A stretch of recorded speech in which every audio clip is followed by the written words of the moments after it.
یقین کامل کی میری تمام محترم بہنوں بھائیوں السلام علیکم۔ نماز کے بعد ایک دعا ضرور پڑھ لیا کیجیے۔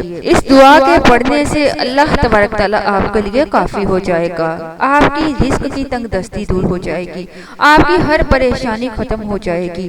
اور وہ دعا سماعت فرمائیے۔ بسم اللہ الرحمن الرحیم۔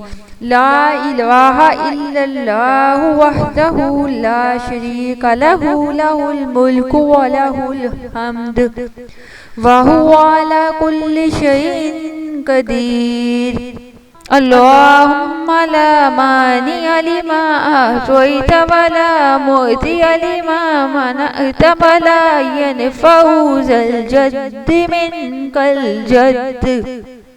اللہ کے سوا کوئی الہ نہیں، وہ اکیلا ہے، اس کا کوئی شریک نہیں، اسی کے لیے بادشاہی ہے اور اسی کے لیے تعریف ہے، اور وہ ہر چیز پر قادر ہے۔ اے اللہ، جو تو عطا کرے اسے کوئی روکنے والا نہیں، اور جو تو روک لے اسے کوئی دینے والا نہیں، اور کسی صاحب حیثیت کو اس کی حیثیت تیرے مقابلے میں نفع نہیں دے گی۔